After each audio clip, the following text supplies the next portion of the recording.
Ketika Presiden mengatakan telah terjadi pelanggaran HAM berat, maka pengakuan kepala negara telah terjadi pelanggaran berat.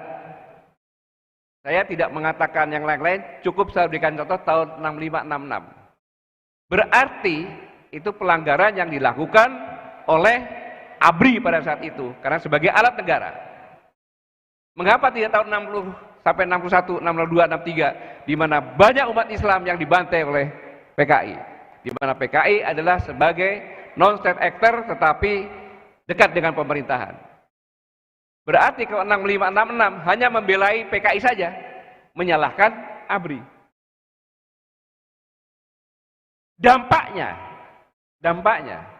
maka ABRI atau TNI sekarang adalah institusi yang amoral, yang bejat karena telah melakukan pelanggaran HAM berat.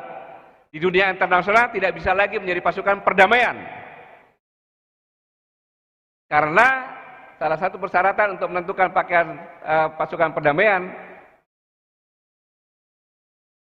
adalah menanyakan kepada negara yang bersengketa, saya akan menaruh pasukan perdamaian, apakah Anda setuju?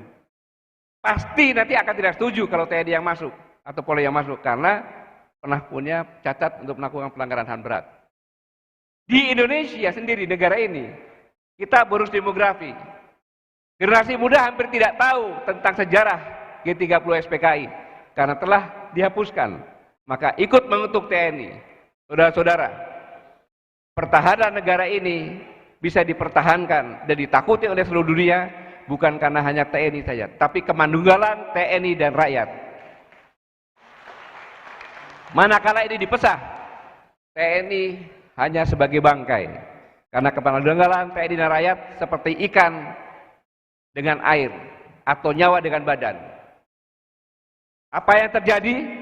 Disitulah bangkit, karena memang dikasih pintu untuk bangkit, yaitu akan memulihkan kondisi. Yang rumahnya terbakar akan dibuatin rumah, yang tidak punya kerjaan diberi kerjaan, tetapi yang dulunya ketua DPT, DPC, ketua partai akan dipulihkan. Dia nuntut dong. Maka yang dipulihkan ada Partai Komunis Indonesia. Dan ini adalah satu pelanggaran. Tidak bisa namanya seorang presiden sebagai kepala negara mengatakan ada pelanggaran HAM berat dan akan memulihkan, tetapi itu adalah non-judicial, boleh. Tetapi berdasarkan jurisprudensi 52 negara itu harus ada pengakuan dari korban dan ada pengakuan dari yang melakukan. Dan negara di tengah-tengah untuk memberikan kompensasi. Selanjutnya, tidak bisa seorang presiden bicara sebagai kepala negara, harus ada persetujuan dari DPR. Ini yang benar-benar harus diwaspadai sebagai seluruh kader umat. Karena kalau ini ada, maka bisa seperti Masyumi yang akan hilang lagi. Kalau kita diam saja, maka saya katakan, saya saran kepada Bapak Presiden, saya sarankan mohon dikaji, dianalisa ulang. Ini karena pembantu-pembantu sekelilingnya saja yang punya kepentingan.